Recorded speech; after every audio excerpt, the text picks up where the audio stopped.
Bueno, continuando con las interacciones génicas, tenemos que, para definir la dominancia incompleta, esto es que se considera un tipo de herencia no mendeliana en la que los alelos no son dominantes entre sí. Entonces, cuando existe este tipo de dominancia, el fenotipo del organismo heterocigoto es distintivo, ya que los dos progenitores de raza pura con diferentes fenotipos van a producir heterocigotos que tienen un fenotipo diferente al cualquiera de los dos. Y este va a ser más como un rasgo intermedio o una mezcla entre los fenotipos de los progenitores.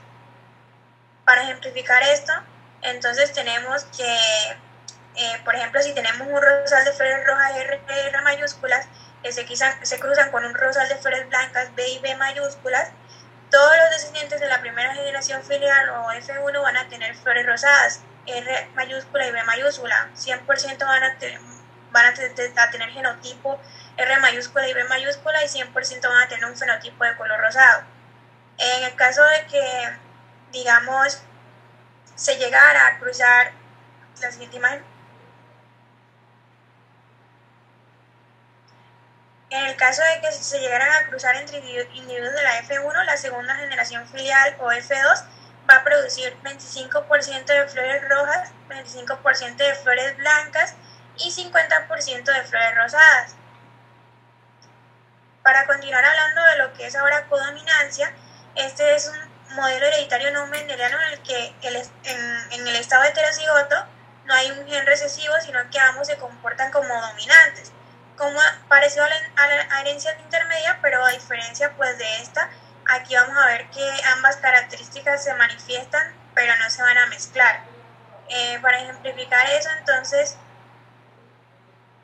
bueno, aquí tenemos un ejemplo en el que al realizar un cruce de individuos homocigotos entre una variedad de pollos negros, C mayúscula, N mayúscula, con unos pollos blancos, C mayúscula, B mayúscula, toda la progenie resultante va a ser heterocigota y va a manifestar un fenotipo con plumas de cuadros blancos y negros, ya que ambos colores de plumas se van a manifestar a causa de los alelos codominantes. Sí. Ya para determinar lo que son las relaciones de dominancia entre los alelos ABO, vemos que pues más de un patrón de dominancia entre los alelos de un gen puede ocurrir bajo ciertas circunstancias. Por ejemplo, todos tenemos uno de los 4 tipos de sangre comunes, que son los tipo O, A, B y los AB. Y estos pues resultan de nuestro genotipo en el gen del grupo sanguíneo ABO ubicado en el cromosoma 9. Los 3 alelos del gen ABO se identifican como I mayúscula A mayúscula, I mayúscula B mayúscula y por último I minúscula. Y los 4 grupos sanguíneos son fenotipos producidos por 6 genotipos diferentes. En esta parte pues los genetistas han concluido que I mayúscula A mayúscula y B mayúscula I mayúscula tienen un dominio completo sobre I minúscula y que ellos pues son codominantes entre sí. Aquí pues el dominio completo de I mayúscula, B mayúscula y I mayúscula se indica por la identificación del tipo de sangre A, que se presenta pues en individuo cuyo genotipo es homocigoto para A o heterocigoto para A mayúscula y minúscula, y del tipo de sangre B en individuos cuyo genotipo es homocigoto para B o heterocigoto para B mayúscula y minúscula. Aquí pues la naturaleza completamente recesiva del alelo I minúscula se confirma por la observación de que solo los homocigotos entre I minúscula tienen el tipo de sangre O. Por último, pues la codominancia entre A mayúscula, B mayúscula entre sí se confirma pues mediante la observación de que el tipo de sangre es AB. Ya para pues la determinación del tipo de sangre, vemos que se identifica mediante una reacción de antígeno-anticuerpo en un microscopio. Entonces la prueba consiste en colocar una gota de sangre en una gota de antisuero y pues una reacción positiva ocurre cuando un anticuerpo detecta su antígeno diana. El anticuerpo se une al antígeno y también se une a otros anticuerpos unidos al antígeno, lo que hace que los glóbulos rojos formen grumos visibles. Y un tipo de sangre A muestra una aglutinación con un antisuero anti-A, pero no con anti-B. Por el contrario, el tipo de sangre B se identifica cuando se produce una agregación con anti-B pero no con anti-A, y si se produce una aglomeración con ambos antisueros, el tipo de sangre es AB. Y por otro lado, pues la formación de grumos sin antisueros se identifica del grupo O. Estos anticuerpos pues se desarrollan en los humanos desde el nacimiento y pues de esta forma las personas con tipo de sangre A tienen el antígeno A. también portan el anticuerpo anti-B y las tipo B tienen el antígeno B y el anticuerpo A. Las AB tienen ambos antígenos, pero no tienen los anticuerpos, y las O no tienen los antígenos, pero sí tienen ambos anticuerpos. Ya pues el sistema ABO es uno de varios tipos de sangre que deben analizarse antes de una transfusión para garantizar la seguridad del procedimiento. La regla general para una transfusión de sangre segura es que la sangre del receptor no debe contener un anticuerpo que reaccione con el antígeno de sangre donada. Desde este punto, pues vemos que las personas con tipo de sangre O son los donantes universales, ya que pues ellos no contienen ninguno de los antígenos A ni B. Y los tipo AB son los receptores universales, ya que pues se debe a que su sangre no contiene los anticuerpos anti-A ni anti-B. Ahora ya pasando a cuanto a la base molecular de la dominancia y la codominancia de los alelos ABO, puedes darle clic en el título, por favor.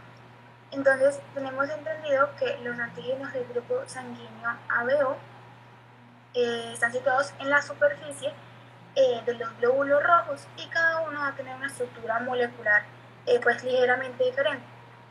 Primero, pues que van a ser los antígenos. Estos van a ser glicolípidos que contienen un componente lipídico y un componente oligosacárido. Entonces, la parte lipídica del antígeno va a estar anclada en la membrana de los glóbulos rojos y el segmento que sobresale fuera de la célula va a contener al oligosacárido.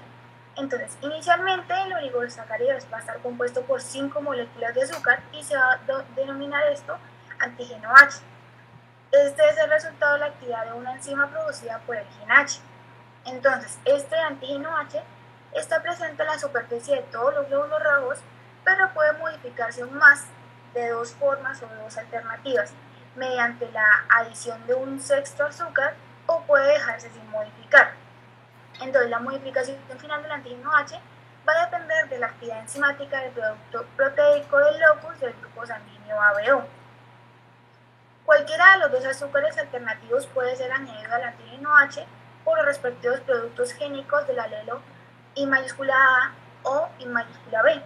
Si el alelo IA está presente en el genotipo, va a producir un producto génico que se llama alfa-3-acetil de galactosaminotransferasa, que es comúnmente llamado como B-transferasa.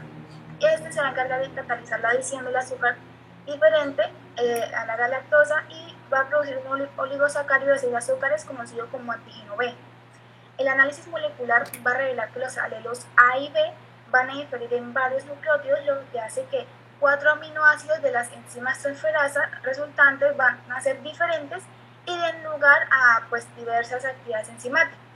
En cambio, el alelo I minúscula se debe a una deleción de un solo par de base y es un alelo nulo, que lo que quiere decir que no va a producir un producto génico funcional capaz de añadir un sexto azúcar al antígeno H.